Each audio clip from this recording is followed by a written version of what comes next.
दुनिया के greatest political minds में से एक बिहारी था और नाम था चाणक्य। तो जी, welcome to the part 2 of Bihari community.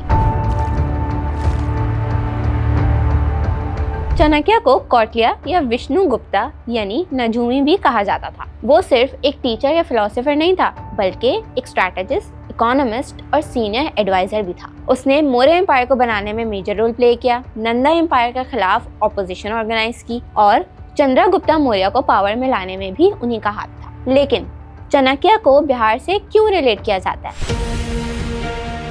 Chanakya का मगधा यानी आज के बिहार से काफी गहरा ताल्लुक था। उसकी एजुकेशन, पॉलिटिकल एक्सपोजर और रेवोल्यूशन तीनों की बेस यहीं से बनी। यहाँ तक कि तमाम पॉलिटिकल प्लानिंग, एम्पायर की बेस, सब कुछ पाटलिपुत्रा, जिसे आज पटना कहा जाता है, से ऑपरेट हुआ करता था। और यही वजह है कि उन्हें हिस्टोरिकली बिहार से जोड़ा जाता है।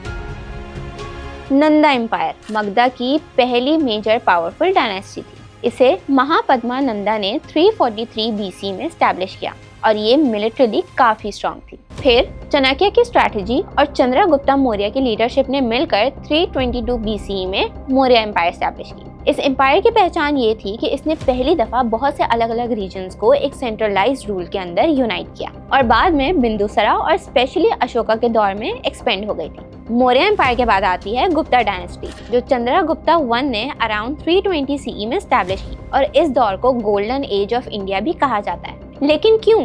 क्योंकि इस वक्त साइंस, एस्ट्रोनॉमी, मैथमेटिक्स और आर्ट ने काफी प्रोग्रेस की। जीरो का कॉन्सेप्ट, एडवांस मैथ्स और क्लासिकल संस्कृत लिटरेचर भी इसी एरा में डेवलप हुआ। इसी कल्चरल और इंटेलेक्चुअल लेगेसी के पीक पर 5th सेंचुरी में बिहार में स्टैब्लिश होती है नालंदा यूनिवर्सिटी, दुनिया की फर्स्ट एवर रेजिडेंशियल यूनिवर्सिटी, जहां चाइना, तिब्बत, जापान, कोरिया और साउथ ईस्ट से 10,000 के करीब स्टूडेंट्स आते हैं। ये यूनिवर्सिटी ग्लोबल नॉलेज का कैपिटल थी, मगर 12th सेंचुरी में बख्तियार खिलजी के अटैक के बाद नालंदा यूनिवर्सिटी डिस्ट्रॉय हो जाती है और एक गोल्डन एरा का एंड हो जाता है।